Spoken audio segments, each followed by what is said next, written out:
It's Tuesday, May 21, and time for your Barbados Today Evening News Update. Thanks for joining us. I'm Fernella Wedderburn. Our top story, shocked and hurt. The family of 58-year-old Cleaphas Maynard, who was murdered in the wee hours of this morning at Orange Hill, St. James, is grappling to come to terms with their loss. Maynard died after an altercation that reportedly involved his son just after 1 a.m. The accused is in police custody, assisting with investigations. Barbados Today spoke with family members, and Maynard's aunt, Monica Chandler, says her nephew was kind and a jack of all trades. He was a warrior father to his children. He will leave out his 7, not only his children, anybody, child, anybody. You're fast and you're hungry, something there to eat. He would cook, he would bake, he was everything. See all these plants and things. So I looked down, you see some fish in there as big as you. He was that type of one. He was a handyman. He built his house by himself. With his own hands. He was talented. Very talented. Plumber, mason, name it, he was it. Sister Joanne Reed said her brother was a good man. He was a nice and loving person. They used to get in with nobody and always willing to help. He was always there. You call him anytime, he there for you. That's the honest to God's truth. I never hear for all my life. I never hear he get in there with nobody and everybody they love him. If you come here, you hungry, he will feed you, he know you. That kind of person he was. That's how my mother was, and she could bring all of me like that. In other news, local doctors will soon be able to prescribe a marijuana-based medication to patients. Word of this from Health Minister Lieutenant Colonel Jeffrey Bostic, who revealed today that government has approved 5 marijuana-based drugs on the recommendation of the Barbados National Drug Formulary Committee. He was speaking at the start of a training session for healthcare providers on therapeutic prescribing of medicinal marijuana products at the Cave Hill School of Business. Only a week or 2 ago, I actually signed off on the list of medicinal cannabis drugs that the Drug Formulary Committee submitted to be placed on the drugs formulary and for the drug service to be able to import those products. And so we are really on the way now in terms of making this a reality.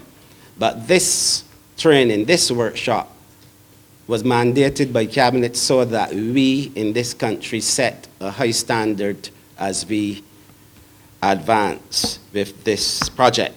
Principal of Cave Hill Campus, Professor Eugene Barito, told the gathering that the development of a regulated cannabis sector could be a seismic shift for regional economies. She, however, cautioned governments to ensure locals are not left behind as the sector develops. Those of you who are involved, make sure that these are equal partnerships. I am tired of lopsided relationships where we have primary products, others take our products, add value, and we end up getting the shorter end of the stick. It happened with the sugarcane industry, and it must not happen with the marijuana industry when we have the right legislative framework in place. We anticipate that the Barbados government will adhere to its promise to keep Barbadians involved at all levels, especially those who have been historically ostracized and criminalized for using the plant. The Joseph Arthurly-led opposition team is not bowled over by the government's positive report card from the International Monetary Fund. Opposition Senator Crystal Drakes told journalists at a press conference this morning that while the country may have met all the targets to date, Barbadians are feeling the pinch. All of this has come at a social cost. Those targets and meeting those targets have been economic wins, more or less. But socially, we have paid the price, a very dear price, for meeting these targets. In reducing our debt and closing the fiscal gap, Barbadians, as we've heard, have had to give up their wealth, particularly the vulnerable group of pensioners in Barbados, their disposable income through higher taxes and user fees, And that is in relation, as was mentioned, like the water bills, the increase in bus fares. Some of them have had to give up their jobs. And some, I believe, if we look around Barbados very closely, have fallen below the poverty line. And that is something we also have to pay very close attention to while we say, yes, we're meeting our economic indicators and our economic targets. But what we could see is that we have these small pockets of poverty cropping up around Barbados in the next 4 years under this IMF program. There's regional and international news after this short break.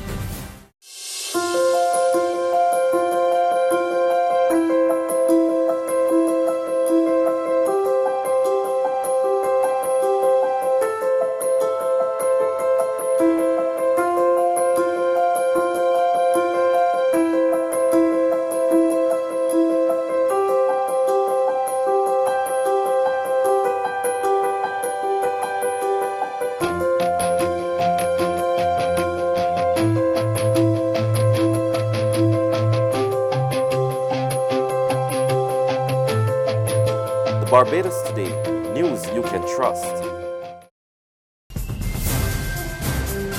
To regional developments now. In Trinidad and Tobago, 2 escapees are still on the loose after last Wednesday's prison break. And in a bold move, they have been sharing their side of the story. They claim they are not dangerous despite being charged with murder, and all they want is a fair trial. The saga of the escapees keeps getting stranger. Olatunji Denbow and Michael Finley are among 5 arrested and charged for the double murder of construction workers Andrew Latouche and Abiola Noel in February 2016. On Sunday, they issued a video statement which leaked onto social media. Its contents similar to the written statement which also began circulating on social media on the day of the escape. It rails against a witness who Denbow claims is making false statements in not just his, but several other cases. As I said before, the woman is a false witness in other murders. And just living lavish off at the expense of the state and the expense of our freedom, and many others. It has something that's called a fair statement, right? They'll use that in court. She using that in all she matters, so she will not show up at no given time. Let us just send the case to the High Court, being in a lineup for almost 10 years on remand, waiting on our date. Denbow says he wants the case to be handled swiftly, as the relatives of both the victims and the accused want justice. They've called for responses from the police commissioner, the director of public prosecutions, and the Prime Minister. On the international front, British Prime Minister Theresa May sets out a new Brexit deal, saying MPs have one last chance to deliver the exit from the EU. May proposes that MPs will get to vote on whether to hold another referendum if they back the EU withdrawal agreement bill. The bill also contains new guarantees on workers' rights, environmental protections, and the Northern Irish border. 1. The government will seek to conclude alternative arrangements to replace the backstop by December 2020 so that it never needs to be used. 2. A commitment that should the backstop come into force, the government will ensure that Great Britain will stay aligned with Northern Ireland. 3. The negotiating objectives and final treaties for our future relationship with the EU will have to be approved by MPs. 4. A new workers' rights bill that guarantees workers' rights will be no less favourable than in the EU. 5. There will be no change in the level of environmental protection when we leave the EU. 6. The UK will seek as close to frictionless trade in goods with the EU as possible, while outside the single market and ending free movement. And that's news. But for the very latest, visit our website at www.barbadostoday.pd. You can also subscribe to our e-paper, email updates, or like us on Facebook, and sign up for our breaking news alerts via WhatsApp. We're also on Izumi Media and bus terminals, as well as screenplay at supermarkets and gas stations near you. And you can also hear us on Mix 96.9 FM and Capital Media HD 99.3 FM. I'm Fernella Wedderburn. Good evening.